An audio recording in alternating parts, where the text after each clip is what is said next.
Hello and welcome to this webinar. It's another webinar in our series of the EV transition, sponsored by ABB, and we thank them very much for their sponsorship. This one's focused on how to charge your EV at home and on the road. And it's born out from the fact that I think there's a lot of people really interested in electric vehicles and still wondering exactly how the charging works. We're also used to taking our petrol and diesel cars to the petrol station once a week, or more or less often depending on what your driving habits are, and standing there sloshing fuel around the place, and that's it. Well, EVs charging is a completely different proposition. Not completely different, but it is very different, and there's lots of people got lots of questions about it. So look, we've got a great panel today. We are inviting people to pose questions, ask questions to us. That's the purpose of this webinar. So if you do have a question, please go onto the Q&A link. Some of you might want to go onto chat, but if you do have a question, so we can see it easily and we don't have to sort of jump between different bits, please go onto the Q&A. And we'll get going from there. What we're going to do is we're actually going to start off with a couple of opening remarks from our panelists. My name is Giles Parkinson, by the way. I'm the founder and editor of The Driven, the EV website, and also of Renew Economy. And we're delighted to report that The Driven has taken off. There's so much interest in electric vehicles, and it's rapidly catching up to Renew Economy in terms of breadth and numbers of people reading the stories and visiting the website, which is fantastic. I'm also an EV owner. I've owned an electric vehicle for about a year, charge at home mostly with the solar, but also use a lot of the charging stations around town, and of course the network when I travel long distances, which is actually more regularly than I thought it would be. Joining us today, we have Peter Thorne from Solaray Energy. He is another EV owner, and also runs a business that specialises in rooftop solar installations and battery storage, and so can actually sort of talk about the whole package that you might need at home to look after your charging needs. We also have Carola Jonas, from the CEO of Everty, which is a company specialised in software, and software is going to be a really important part of the whole linking in between this new sort of future grid of renewables and storage and all these home appliances and batteries and electric vehicles and things like that. So that's an important part. And of course, ABB, our sponsor, is specialised in hardware and electric vehicle charging stations of all sizes, ranging from the small home-based ones up to the fast chargers that you see along the highway. And also, I think they're even getting into the big ones, truck-size ones, which demand a lot of energy. Anyway, look, I'm going to, without further ado, I'm actually going to introduce Steve. I think, have we got you going first, Steve? I can't quite remember now, but why don't we get you, Steve? Steve, welcome to the webinar. Tell us about your interest in the EV sector. Thanks, Giles. Excellent to be here. I appreciate getting involved in these panels. Yes, my name is Steve Amor. I'm the product marketing manager and product lead for ABB's EV charging portfolio. So I do everything from a 7.5 kilowatt charger, AC charger, right the way through to a 600 kilowatt bus charger and everything in between. ABB's been involved, well, ABB is a fairly old company. It's been around since over 130 years. And we've been involved in obviously everything from medium voltage and electrification products. We're very well known for our breaker products, industrial automation, robotics and motion. And we serve customers, utilities and industry and transport. Our chargers are manufactured or developed in the Netherlands, and we basically got involved in bought into a charging company back in 2010 in Eindhoven, and we recently opened our EV innovation lab as we keep moving forward with our development of charging in Delft in September 2019. We manufacture all our chargers in Italy, and a few of them are manufactured in the ABB manufacturing in China. So I've been involved in the EV industry locally since the beginning of 2018, but I was involved in it back in 2010 when ABB was originally looking at getting involved in EV charging. So I've had quite a bit of history in it. We've been rolling out all sorts of different chargers, particularly in the DC. I think our specialty is more on the DC side and the high voltage side, and recently released a range of AC products, which is going gangbusters as well. So as Giles said, the market is incredibly interested in what we're doing in EV and in e-mobility in general. There's obviously some great environmental advantages of going down that direction, and obviously some economic ones as well. So looking forward to having a bit of chat today about our role in EV charging. Thanks, Giles. Thanks very much, Steve. And our second guest, our second panelist is Carola Jonas from Everty. Welcome to the webinar, Carola. Thanks, Giles. So I'm here today to speak about software and making EV charging smart. The reason why we speak about software and being such a crucial part or playing such a crucial role in this is, if you think of your computer, you can't really do much with your computer until you have software to create documents and value, etc. And it's the same for software. The software allows you to create different business models and use cases. And of course, when we look at the bigger picture, the long term, when we have like millions of EVs to be charged, then that definitely needs to be done in a coordinated fashion. The ANU has recently published a calculation that when we have 1 million EVs in Australia, and we have over 19 million cars, just 1 million EVs would make 25% of the energy consumption in the grid. So EVs are definitely an energy-hungry appliance, and they need to be managed accordingly. And so I want to talk a bit about what smart means, like for residential, but also for like commercial, like your semi-public and shopping centers, high-rise apartments, and then public charging per se.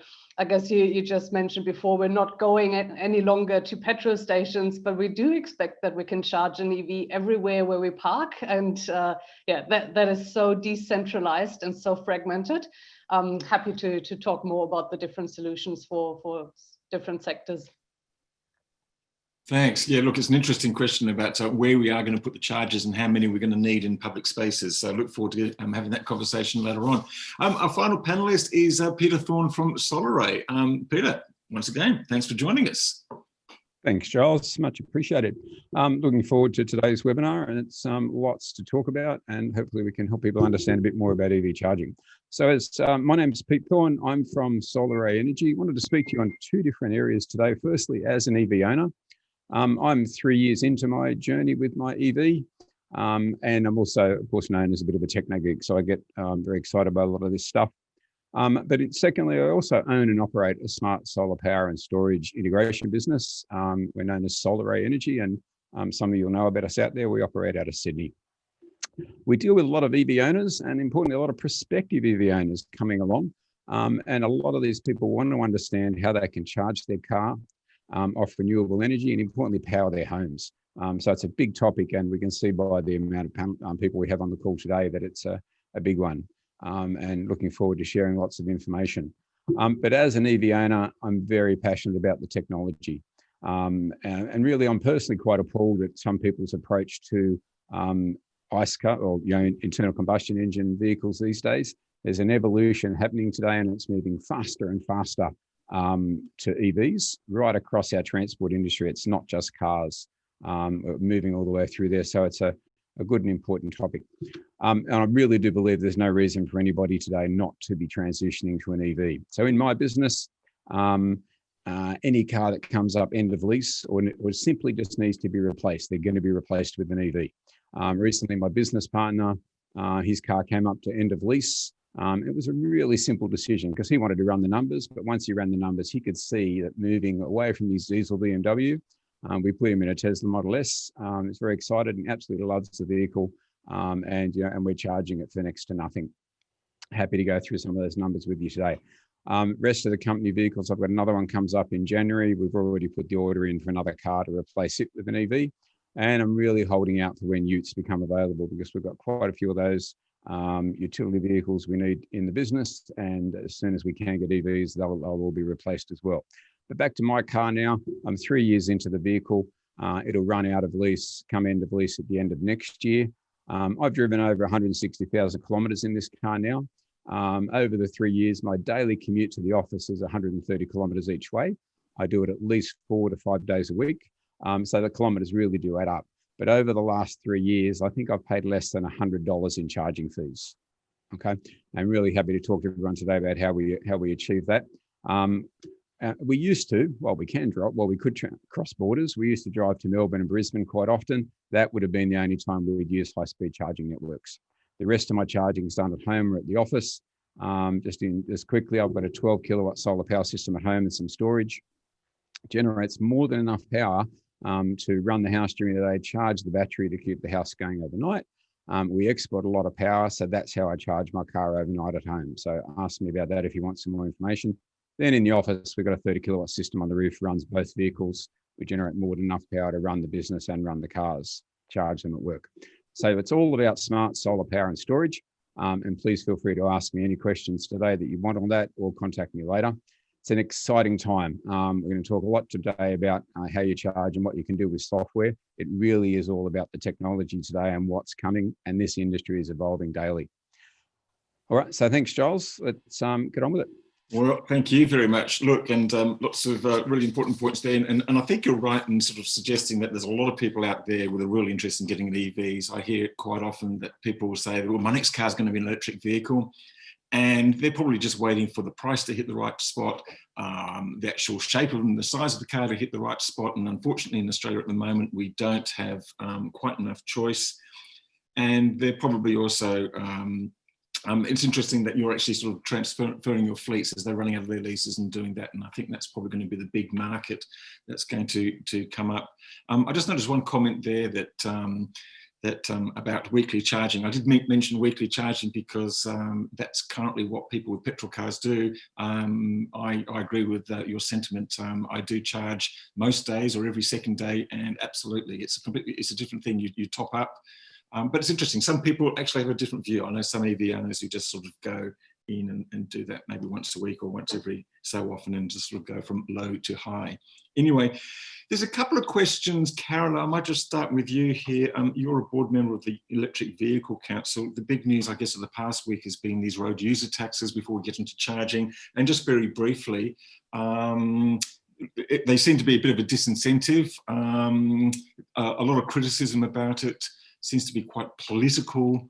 I think we've written that this seems to be more a bit of a revenue grab from the states rather than an assault on EVs, but it seems to me that EVs risk being collateral damage because it does actually sort of, it distorts the payback for those sort of investments. Yeah, absolutely. I mean, this has been a huge topic in the last week. And I think when we look at this, of course, at some stage, if we have more and more EVs, we will make less money from the fuel excise. I mean, that's a fact. And when that happens, we need a new model as in how we generate revenue from drivers, regardless of electric or petrol. But I think the one thing that we need to keep in mind is that we are at the very, very early stage of a massive transition from fossil fuels to renewable energy and electric cars. And so at this stage, I guess everyone would agree that we need more electric cars to curb our emissions and to achieve our net zero emissions by 2050. So at this point in time, we should really be doing anything we can to encourage EV uptake, and slapping an extra tax on them at this early stage is definitely discouraging the uptake. I guess I've seen an interesting webinar this morning where someone said, look, when states generate taxes, they do that for the greater good of the country. We want people to stop smoking, so we put a tax on it because we don't want them to do a certain thing. So putting a tax on EVs right now, even though they are something that we want and that we are encouraging, at the same time discouraging it, it just doesn't make sense at this stage. Maybe in 10 years from now, but at this point, it is absolute the wrong move for any government. Plus, fuel excise is actually a federal tax, and it goes into the federal coffers. So to say that this goes into road maintenance is actually also an argument that's simply not true. Yeah, absolutely. No, look, I think I agree with that. Look, let's get on to the questions here. And just a reminder to everyone, if they can put their questions in the Q&A rather than the chat panel, that'll be great, because it just means I can just look in one place. Look, the first question we had was, how can you park if you park on the street? I think that means, how can you charge if you park on the street? Good question. And I guess that's one of the challenges of inner city life, whether you can actually get a power point at home or fit a charger there. Who'd like to take that question? I guess I can answer or sort of add to the comment on that. I think if you don't have off-street parking, then obviously the challenge is how you're going to get charging. And this is why we need to develop a public charging network as well to support that. Not everybody has a garage or a carport that they can connect to. So a lot, what we talk about is that the destination will be your fuel station rather than going somewhere to get fuel. So as you said, Giles, you charge a couple of times a week, and I'm pretty sure you probably charge at your shopping centre. Maybe you might charge at your gym. My favourite cafe, actually. Or your favourite cafe, and this is where we're seeing a lot of transition with a lot of businesses looking to generate income by including charging in their facilities. I mean, when you are filling up in a fueled car, you're standing there and you're filling it up, whereas it gives an opportunity that the EV car is sitting there a little bit longer for charging, that you can actually combine your journey and get a charge at the same time. So we're seeing a lot of businesses, for instance, take this on where they're supporting their customers, their staff, their vendors that are coming to talk. So you can have a business meeting, and by the time you come out, you might have a 20-30% of charge, and that'll keep you moving. I think the comment that Pete was saying, that you basically you charge it to what you need and you keep moving, and that's the whole idea of EV charging. So it's not necessary just to have home charging. It's a good thing to have. And the figures around the world, I think, show that most of our charging is either going to be done at home or at work. But if you aren't lucky enough to have that ability, then there are other options. Caroline, maybe I can throw to you, and I just want to sort of clarify, actually, when I said I charge at my favourite cafe, the cafe with the charger has now become my favourite cafe, which is one incentive to actually put a charger in. I did have a favourite cafe before that, but I've now moved. No loyalty at all, but now that they've got a charger, I'm pretty happy to go there. Caroline, you talked before about sort of shopping centres and just in the streets. I mean, exactly how many do we need to have, and at what speed, and who's going to make those sort of decisions? Yeah, that's a very good question. I can certainly not yet put a number on it, on how many we should have, although I have an interesting number. Bloomberg New Energy Finance said that by 2040, there will be 290 million charging stations worldwide. Where in Australia they will be, that is probably up to private businesses or whoever operates and builds this charging infrastructure. It might be governments who do a bit of building the infrastructure along national highways and in remote areas. But there will be a lot of private businesses, like your shopping centers, your residential apartment complexes, your office towers. That will all be driven by the private sector. And so they'll put it in as they get requests from their tenants or from their customers. And we know shopping centers, they love to attract EV drivers. Similar to you picking your coffee, I go to my local shopping center that has a charger to use that one, rather than the one that doesn't have one. There you go. Peter, I'm going to give the next question to you. It's from Phil. He's got 6.6 kilowatts of rooftop solar on his home and wants to buy an EV next year. They're at home most days. Could they use the solar to charge the car, except when travelling a long way from home? And the current plan is to install a Zappy charger. He's asking you to comment about the Zappy charger and other options we should consider. I'd just like to point out that I've got 5 kilowatts of solar at home, and that's enough to top up after my average daily trip. Peter, what have you got to say about it? Sure. Happy to have a go at that one, Giles. So yeah, so you've got quite a good size, medium size, I suppose, solar power system there, and it's going to do well for charging your car, especially if you're going to be at home during the day. And I'll just quickly address the Zappy one, and I will say now I don't sell third-party charge equipment, really, because it's just another product we've got to try and support. But the Zappy one has some good concepts about it, but it is one of the first ones out there on the market And there's been some early issues to do with, not really to do with the product, but with the way it's come into the country. But that aside, the concept is a good one. The Zappi product will monitor your grid connection, and if you're exporting power to the grid, it's going to pump that power into your car. And that concept is one that really goes along. But the big important point there is you really need to have what we refer to as smart solar power. So you've got to know, you've got to have the information, and this is where software and good monitoring comes into it. Have the information of what's going on in your home. So I charge at home. I don't use anything. I don't use any fancy equipment when I charge my car on the weekends at home. I know the sun's out by 10 o'clock in the morning, generating good power on a nice day. I'll tell my car to charge then, or I'll do it from my phone. I'll tell it to start charging. It's just about learning how your home operates, but importantly, you've got to have access to the detail to know what your base load is, to know when you're introducing load into the house. So that gives you best bang for bucks out of your solar power system. Going and installing another third-party charger like that, I think they, don't quote me on the prices, but I think you're starting at about $1,000 for it. That's a fair bit of money, and you can invest that in a few different ways other than just putting more charging equipment in. Depends what you get with the car and really what you're going to do, but it is one of the ways. There'll be a lot more products coming to market. I know, like, you used to get charge units with Tesla cars. I don't think they don't supply them with the latest, with the Model 3s that come out now. But, so that gives you the option to go out and buy others by keeping the cost of the car down. So hopefully that answers the question, Giles. Well, it's certainly more effective than the way I do it. I actually go outside and check to see how many clouds there are in the sky. And if there's no clouds, I charge up. And I thought there's a more effective way to do it than that. Hey, look, next question is, will three-phase power improve charge speed at home, or does the kilowatt charging limit on the cars mean that it taps out on single phase? Peter, just very briefly to you, I think the answer to this is yes, it will improve the charging speed, and I don't think there's any home chargers will actually breach the limit of any particular cars. Is that right? Yeah, agreed, Joss. If you've got three-phase, yes, the car's going to charge a lot faster, but as I think the question points out, the car has to have a onboard charger that's capable of doing it. Right. Okay, then, fair enough.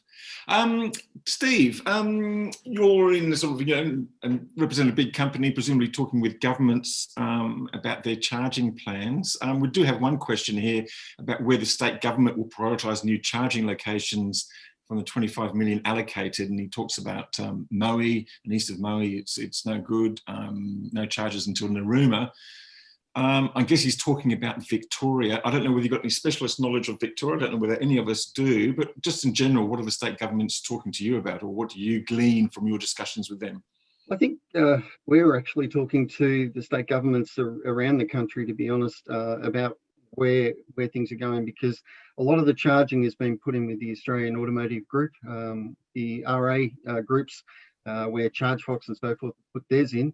But there has been some projects come up, like the Central Victorian Greenhouse Alliance, which was recently awarded, where they're starting to, the Victorian government is starting to invest in supporting the charging in conjunction with some private investors. So as far as where the charges go, I think in talking to people like Marty Andrews from ChargeFox, they're interested in hearing about where people want chargers, and it's very much as to where the cars are going, where the cars are being sold, and currently they've been stuck, been put on the major routes, and now we're starting to see the NRMA area, the NRMA routes going out into regional areas, and same with Victoria, and I think we'll see that in other states as well. And then it just comes down to the size of the chargers, because a lot of these regional areas, there isn't a lot of power. So the size, the amount of power that we can get to the chargers is dependent on what we can put in. And if we can upgrade the power there, whether we put in an e-house, like ABB produces e-houses, or battery energy storage to support that, then that's something that needs to come up into the economics of it. But it's certainly on the cards and certainly being discussed. We're talking with the energy ministers and the transport ministers about where these products should be going, and I know the EV Council is as well. So yeah. Well, I hope they're sounding very interested, Steve. We certainly want them to be. Carola, a question for you. Mark runs a large fleet and is looking at migration to EVs. Well done, Mark. in the future, he says. Question is, how do employees get compensated for charging a company vehicle? Is there an app or software solution to pay into driver's account? Yeah, so that depends pretty much on where the drivers charge the corporate fleet cars. A lot of corporates install charging stations at their own offices, so the cars can charge there during the day or overnight. When staff members take the car home, then we definitely suggest they install a smart charger that can make use of our software, and then all the charging sessions and the kilowatt of electricity to supply to the car will be recorded, and then therefore the employer can reimburse the staff member for paying for the electricity up front through the measurements with the charger. Fair enough. Got a fun little question here too about how to hack into your EV to avoid those bloody road taxes, because I think it's going to come down to your odometer reading. Is there any way of doing that? Some software gadget? I think the answer is probably no. Peter, where's that question gone? It's a question about NRMA rolling out chargers which are compatible with CHAdeMO and CCS2. As far as I know, only the Leaf uses CHAdeMO, whereas they are excluding Type 2, which is used by many more models and can charge up to 22 kilowatts. Is that right? I suppose they have CHAdeMO because there are people who do drive around in the Leaf, and people are probably importing some of the second-hand Leafs from Japan. Have you got any other thoughts about that? Yeah, so look, there's I suppose they had to make a decision as to what they're going to put on the chargers, and they did go with CHAdeMO and then with CCS2. CCS2 is compatible, of course, with a lot of the Tesla vehicles out there, or with a lot of the newer Tesla vehicles out there, unless you upgrade an old one. But yeah, Type 2 is always a bit of a concern, but it is now becoming a bit of a legacy product, and I'm not actually aware of a adapter that you can go from Type 2 to CCS2 either. So yeah, I think it is a real concern, but I don't see any answers coming out of it anytime soon. Are we all headed, Steve, maybe, are we all headed to like a unique, like a standard? I mean, we seem to have, we've had a couple of different ones going around. Are we getting there? Look, I think in this country, we're really into CCS2 and Type 2 AC. They're pretty much the two main ones. 95%, 98% of the cars that are coming into the country have them. The only two cars that have CHAdeMO are the Mitsubishi Outlander Hybrid and the Leaf that are coming in currently, but there are other Japanese cars that are coming that we're aware of that will have CHAdeMO. So the other thing is that a lot of the early cars that came out into the country, the Mitsubishi Mivec, for instance, had I think that was an AC one, but a lot of them come out, like the BMW i3 came out with various different other connectors as well. So the standardized connector in this country is generally Type 2 AC for the AC connector, and CCS2, which is a combined charging standard for DC fast charging. The standard that's being worked on now, the limitation of CCS2 is that it's only 500 amps, and I say only because there's not a lot of cars that can obviously take the higher power of that. Our 350 kilowatt chargers, for instance, have 500 amps coming out of the CCS connector. And once you start having that sort of power coming through a connector, then the cable gets very heavy. And the way to do that is to reduce the cable core by cooling it. So refrigerated cable is the way that that's done. That means that members of the public can pick that charger up fairly easy, or the connector up fairly easy, and to connect. Moving forward, when we start to get to the bigger trucks and the construction vehicles and vehicles that we use in mining and those sorts of things, the Sharlin Group is now looking at an MCS, which is for medium voltage or up to 1 megawatt of charging. So these are the sorts of connectors that are coming.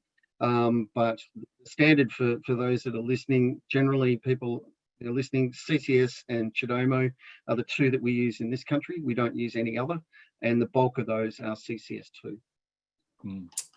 Thanks, Steve.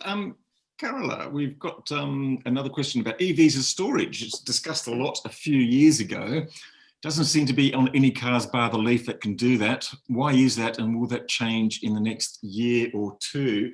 I guess this is where software comes in. I mean, it's true that the Leaf is probably the only car that's sort of declared it's going to do vehicle to grid or vehicle to home. I know that there are hurdles in Australia getting it standardised and becoming an accepted part of the network infrastructure and things. But have you got any other observations about EV to grid? I mean, I know it's been considered by people like the Australian Energy Market Operator as a fantastic resource, and by many people on the network operators and things. It's just a matter of just tapping into that somehow. Yeah, absolutely. You're right. At this stage, the Nissan Leaf is the only one who can feed back into the grid or has V2G technology enabled, and that is due to the CHAdeMO plug, because that charger is actually also able to feed in bidirectionally. CCS2 is working on a solution, and I know that Tesla has also announced they will at some stage allow V2G or V2X, like vehicle to anything, could be vehicle to the home, could be vehicle to a battery, could be vehicle to vehicle, who knows, like there's many forms of this. So this will definitely happen. I think the biggest problem, as always, is regulation and is the energy market at scale. So you will need some specific operators or points where all of that is orchestrated. So we still have to do a lot of work before this becomes a day-to-day use case, but there's already trials going on in Australia and around the world.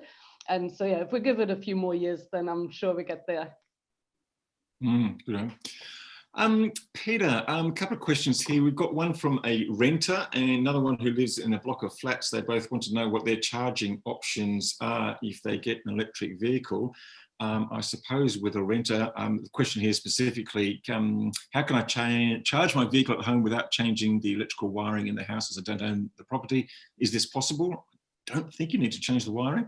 And the other one about the for the people in the units in the block of apartments, I guess probably convince the body corporate to put something useful in the garage or something like that. But any old PowerPoint will do, won't it, to a certain extent? Yeah, so charging most cars out there today will charge from a PowerPoint. So if you're just renting a house and you want to charge your car, charging it overnight, getting 8 hours charging to it's going to get you quite a fair bit of range. But this topic of what you can do in a strata type facility, people go and try and charge in car parks, but we're seeing daily examples of where body corporates are now installing charge infrastructure into buildings to be shared by the tenants, etc. And it's a big one. Again, it's another opportunity for software solutions to go and billing companies to be able to get in there and help with that and get it there. But it's going to very quickly become a bit of a draw card for people to move into buildings when there's charging infrastructure in the car park. So it's an important one, and we really encourage everybody, and we encourage all our customers to speak to their body corporates and start to educate them, not bully them, but educate them into what the benefits are of charging, because there's more and more cars on the road these days and sitting in car parks, and they definitely need to charge. So there's that big opportunity there for both business and for body corporates to add more value to their customers. I think if I can add something there too, Giles, sure. For an individual landlord, there is good arguments for them to actually install charging, because to be able to sell a house with features such as solar, home security, those sorts of things, it adds value to the home. And the ability to just upgrade the switchboard, the owner of the vehicle have their own charger, but as long as the switchboard is set up to with a 32 amp circuit, it can actually be connected up to a charger. So there could be a bit of a negotiation between the landlord and the vehicle owner that this could be a good thing. And they, I think that's going to come more and more, because more cars are going to come on the market. And where you're going to rent, if you own an EV, I'm sure, Giles, if you were going to rent something with your car, you would be looking at a place that you'd be able to have charging. And so it becomes a competitive advantage in the rental market if you have charging on your house. Yeah, and just quickly want to add, we have actually, for example, a charging station in a large Sydney high-rise apartment block. And so that apartment block features 300 apartments. So in this case, the developer said, okay, we put charging in and we let the user pay for the charging. They did that not just because they wanted to be fair to the people who have an EV and the people who don't have an EV. They didn't want to give away free electricity, but they did that for the main reason that if they left it to the tenants, and they have 300 of them, if each of them starts installing something left, right, and center, there's no coordination, there's no load management. It's up to the building owner and the developer to then look at the supply from the grid and how to deal with that. And so in order to avoid all this messiness, it is better if Strata actually says, okay, we're going to take charge of this, we implement it, and then either they can bill it on to their tenants or they make the charging stations as a user pay system available to them. Fantastic, that's great advice. Peter, back to you. From Mark, I have rooftop solar. Before I get an EV, a battery, and swap over to heat pump hot water, what do I need to consider for a home electricity management system to manage all the inputs and outputs? Yeah, thanks, Giles. Great question. And importantly, yeah, so if you've already got solar power, home storage is a good one. Importantly, to get a good home storage system in and really understand what your home's doing. And he said a lot of the points there around energy efficiency. But again, right back to that original point I made earlier about you've got to know what's going on in your home, and make sure that if you've got a solar power system now or storage, or if you're going to get one in the future, make sure you get a good smart solar power and storage system that's going to give you the data. If you've got that, you understand what your house is doing, you know when the power is available for your car, and that's how you're going to really reduce your costs and charge for free.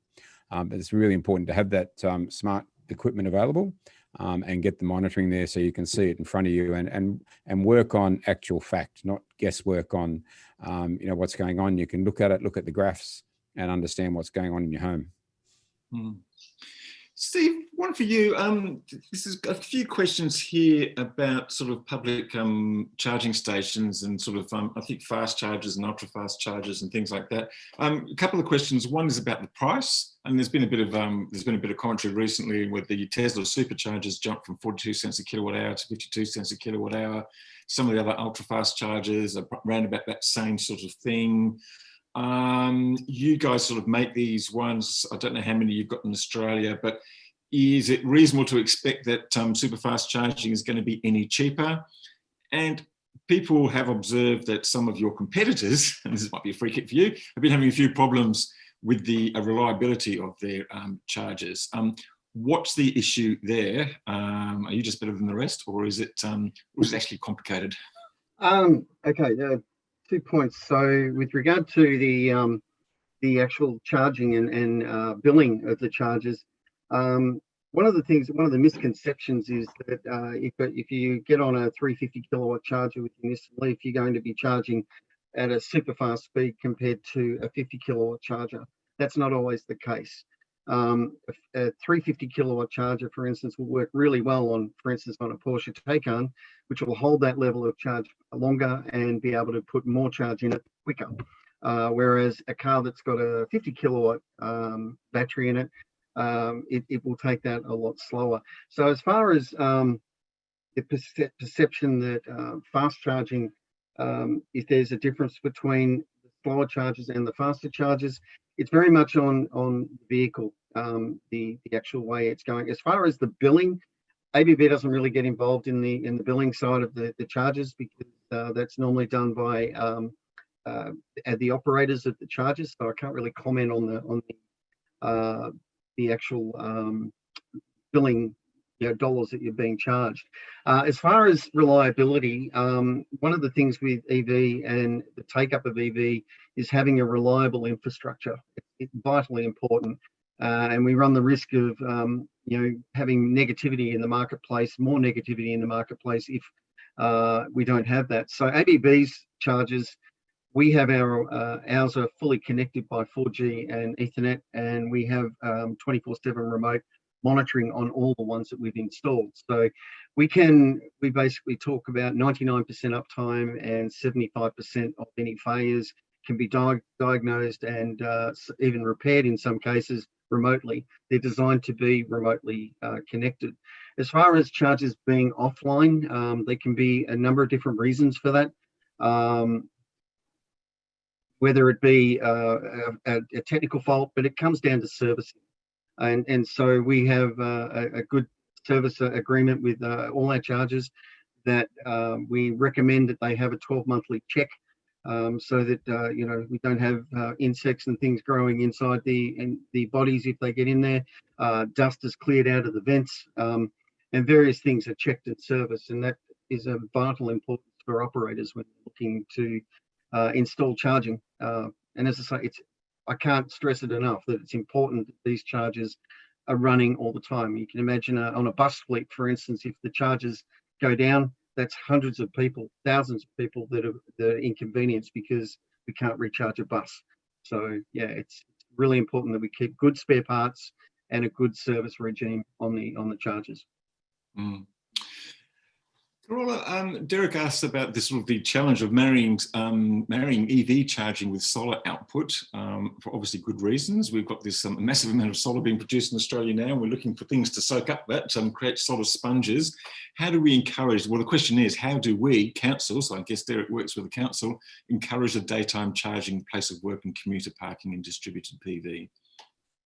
Yeah, so great question. I guess there are two things. There's marrying the EV charger with solar generation on site. So if you have like a library building with a solar system on top, then of course you want to make sure that these chargers are connected and you use as much of the energy generated from your system before you feed back into the grid. And then there's the broader picture.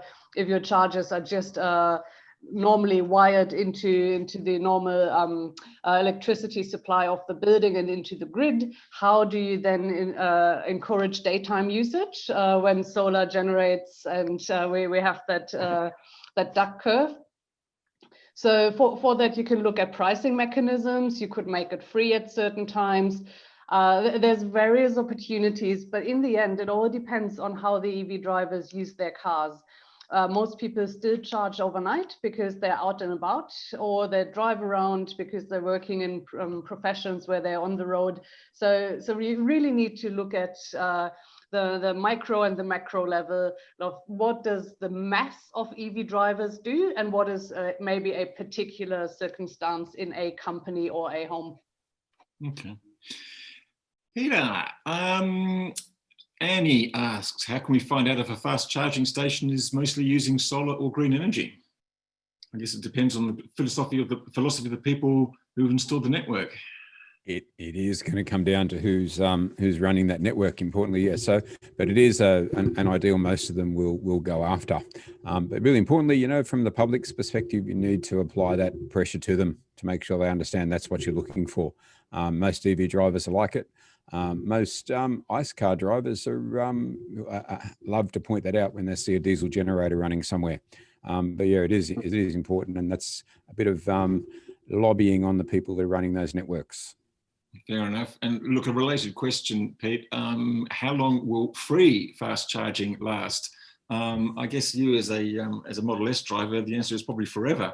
But it's not quite the case for the other Tesla cars. And I know NRMA in New South Wales are offering free charging at the moment. That's not going to be forever, but it might continue to be so for their members. Yep. I'm not too sure what's happening in other states, actually. Have you got any thoughts on that or visibility on what's happening? Yep, sure. So on the East Coast, Sydney, Brisbane, Melbourne, all the motoring bodies are running programs, installing fast chargers everywhere. And importantly, I'm also a member of the NRMA. Don't need the service. They wouldn't be able to do much to my car apart from put it on a tow truck and take it somewhere for me. But I did join the NRMA because they are investing heavily in their EV charging network. They are doing a lot of great work in one, building the network, two, encouraging their members to understand EVs, and three, they're doing a lot of work in batting off all the bad feedback they get. They're really positive in their responses to their members. A lot of their old-time members are out there saying, why are you investing our money in EV charging?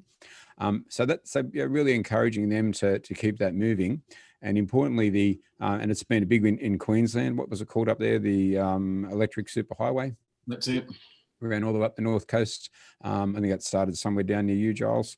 And importantly, that it's right across Melbourne as well. RACV is putting in a lot of charge equipment down there, and you see a lot of it down in Canberra, where that all. So encouraging these motoring bodies to keep doing it, and by joining them is the way we encourage them. But importantly, you know, charging capacity there is always a good one. I've got a local one near me that I'll duck in and check down in the Southern Highlands. I'll just duck in there, check and make sure it's always working. But you know, a lot of the Model 3 drivers do go into that, and it's got the Chatamo and CCS2 on it, so there's always a lot of Nissan Leafs in there as well. So I think a lot of that side will keep going. People like Tesla have got their charging network right the way across the eastern seaboard. Don't talk to people in WA; they're very bitter about it. But you know, that network won't stay free forever, and they're now starting to charge quite heavily for it. But it is a very fast charger, and importantly, very convenient. Fair enough. Steve, a question for you here from John. John, I think this is the same John that's setting up an EV supporters group or an EV network group in Dulwich Hill. So that's the case. It's the John I know quite well. He's got the question. Any idea how we can get around the 100 amp supply per house? That's a very good question. I don't know whether I can answer that one. Sorry, Giles. I don't know how you would get around that. Probably Pete might be able to, might be better positioned to answer that one than me. I'm sorry. Sure. Yeah, so most homes on single phase are being limited to 80 amp supplies. These days you can get a larger supply. It's just speaking to your electrician, making sure there's infrastructure in the street. If not, it needs to be upgraded. And you can pull in it generally would be better to go to a 3-phase supply, 3-phase 80 amps, and then you get large residential properties will go up to 200 amp supply services. But something to speak to your level 2 electrician, or when you do the planning for a build, make sure you get the power supply you need. For most EV charging though, you don't need anything that large. A good 3-phase supply is more than enough. Fair enough. Carola, there's an interesting observation. You were talking about the strata units before, and Paul says that unless a strata complex already has a bylaw prohibiting EV charging from a complex power point, they cannot stop an owner tenant guest from doing so, which may act as a spur to installation of a charging unit by a body corporate. Yes, so I am not aware of that, but I guess when it comes to people installing more and more chargers, whether it's in the bylaws or not, when you hit that problem that there's simply not enough electricity available and you're starting to threaten the supply to the whole building, then the body corporate or strata will put a stop to it no matter what.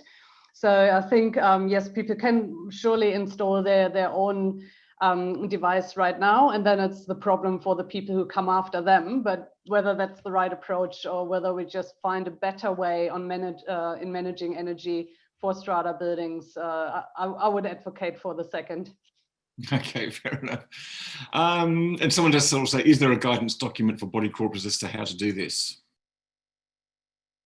I don't think there is a public resource. That's a good point. But if anybody has questions about it, they can always contact me at carola@everty.com.au or just visit our website. Fair enough. Okay, Steve, I think I had one here from you, but I just can't find it. Personal frustration: charging stations that need a BYO cable. Imagine if a servo asked ICE car drivers to bring your own hose. Do you expect this is just a transitional thing? I actually don't. I'm of an age where I remember the pumps for your tires. So where you go to get your pump your tires up, and the actual connector was busted, and you go, damn, I've got to go somewhere else for that. As far as having your own cable, it's only for AC charging. So DC charging is a fixed cable. So you shouldn't have that issue there.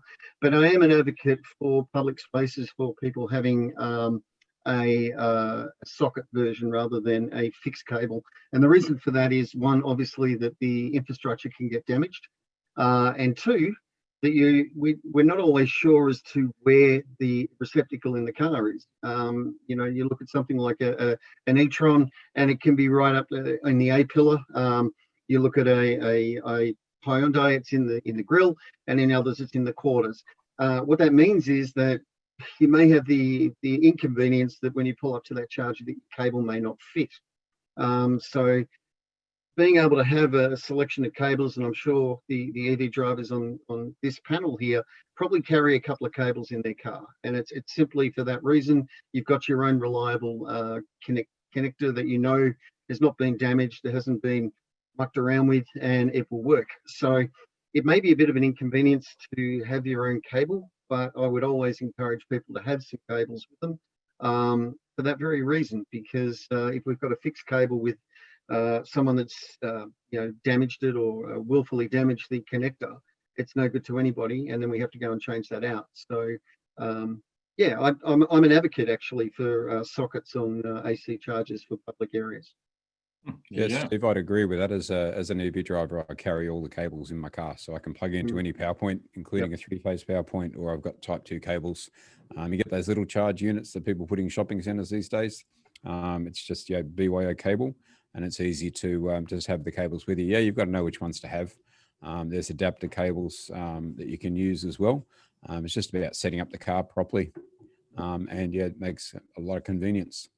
Yeah, same for me. I do carry a cable, and I think one thing that is important for the socketed chargers, we all know how we treat, like, let's say how we treated the push bikes that ended up in all sorts of places, and it's no different with charging stations. I have seen charging stations where the cable management and the holders and everything like fell to pieces. So I rather have a clean pole with no cable, and I attach my own cable that I'm looking after, and I know that it's working well, than a messy situation, because we can't all have nice things and treat them well. Exactly. Hey, Pete, another one here. This is an off-grid question. I hope you can answer this one. He's got an off-grid AC coupled solar system which charges his Generation 1 Leaf without problem, but he's now looking at a larger battery EV, such as the Kona or Tesla. When charging the new EV, I want the power demand of my house to take preference over the EV. What charging hardware and software do you think I need, or should I consult, or who should I consult to start the process? Okay, so if you're in an off-grid situation, and this answer will be very specific to off-grid, I'll try and make it there. Importantly, you do need to, again, have control of what's happening in the home. And yes, you've got to really be able to prioritize what's happening with it. There's plenty of equipment out there. And I don't know, Steve, if you've got anything from ABB perspective, but I've seen other products out there that can do that. And you've got to set a priority for what gets power. And again, it really just is quite a simple software solution that there's more and more development going into every day. So I've certainly seen it. Out there, there's different off-grid products that will do it, but then you need to have the generation capability and the storage capability there. But importantly, it's about understanding what your load in the house is going to be, and how much power you want to get into the car. And I saw a question earlier about somebody talking about, or Giles, I think you mentioned earlier about weekly fills and all that sort of thing, filling up a car. And it's really not really necessary with EVs. And somebody made the point quite clearly on the chat there, or on one of the questions about it. You don't need to fill the car up all the time. Although I do, because I travel so far. Every morning I wake up to a full battery, or call it a full tank, whichever way you want to look at that. So I know I'm ready to go every morning, because I off-grid charge, off-peak charge overnight. And that's the same thing in an off-grid situation. It's knowing you don't need to go to 100%.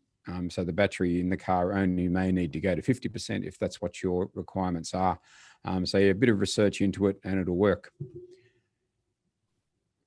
Fair enough. Steve, we're getting towards the end of the thing here. What's your standard? What's your sort of ideal sort of setup for a home? Your vision of that sort of home? How should people think about? You're going to get an EV. What should you be thinking about? Solar, home battery.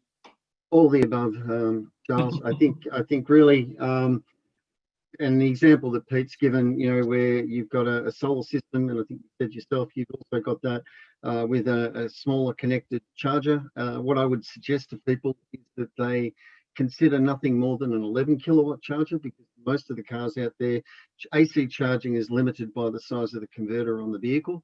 And whereas in previous times, 22 kilowatt was very popular, it is a 3-phase, where most houses obviously have single phase. So 7.5 kilowatt and 11 kilowatt are probably the two biggest that you would need. And really, you may as well save yourself some money and just go to a 7.5 kilowatt. And I would always go a socket version because, again, for the reasons that we mentioned before, but also if you've got one car, most people will probably transition to one car first, but it's probably more than likely that you'll charge two cars. And if you've got a fixed cable of 3.9 meters, you may not be able to meet the other car, so you'll be shuffling around the garage the whole time. So, you know, having the ability to have a fixed point that can service two vehicles from the one connector, I think would be the best.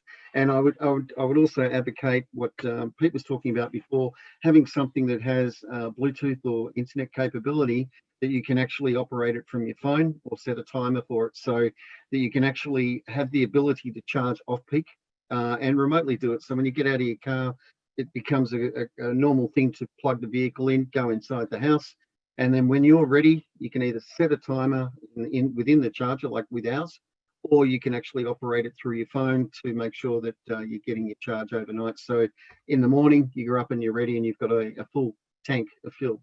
So yeah. Terrific.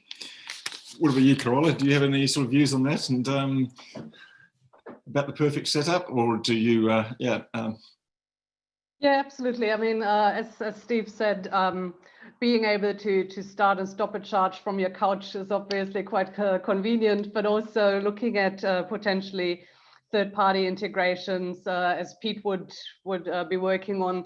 Like, our software also allows to get signals from an inverter or like a third-party system, and then with that you can really start optimizing your energy consumption. While we're targeting more like the commercial sector, like the big property developments with like building management systems, the same can be applied to a house, and you can make that smart too.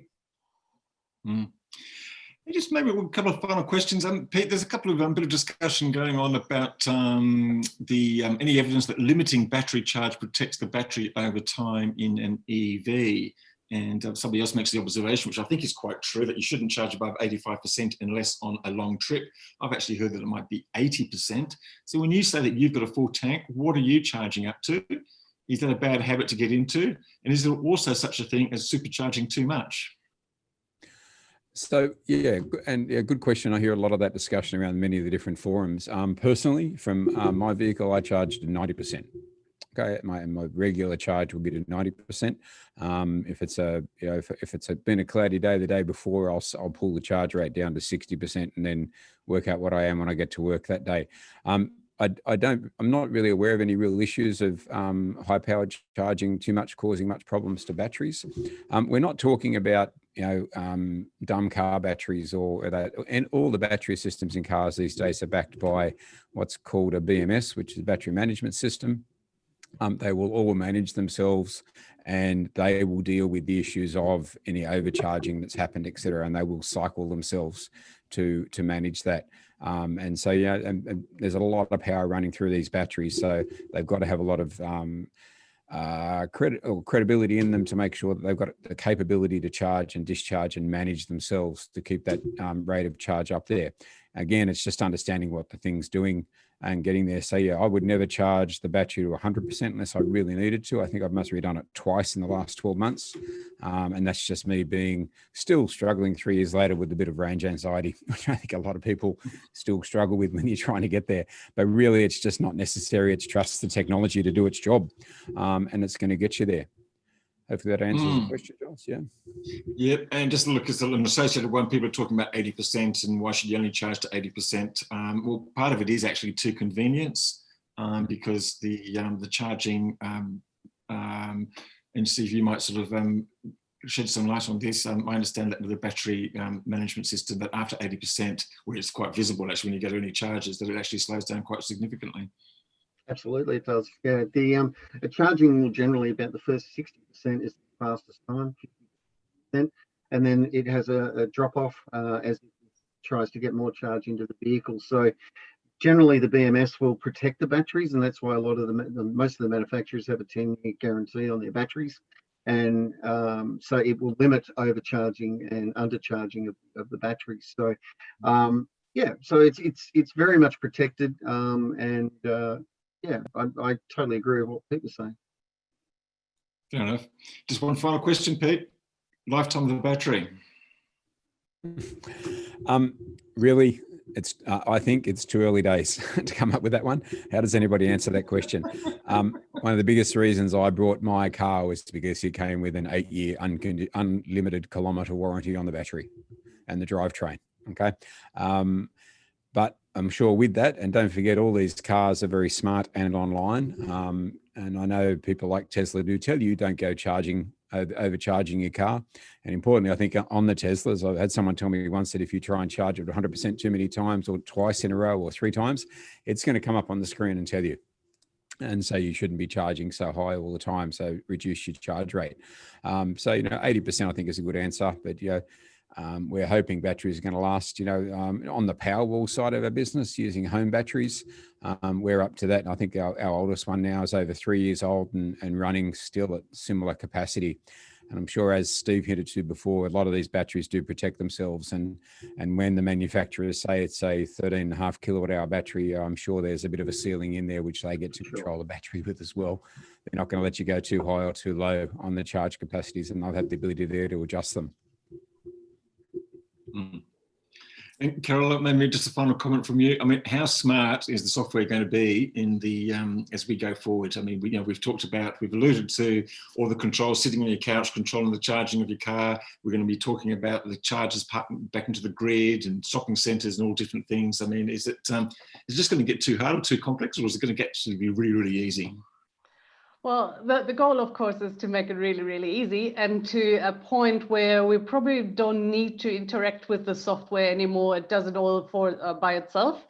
And that is with looking at the event of autonomous cars. Like, no one wants to tell an autonomous car what to do. It just has to figure itself out. So let's give it a few more years, and maybe we don't even need to think about charging anymore, because it's completely automated and everything is done for us.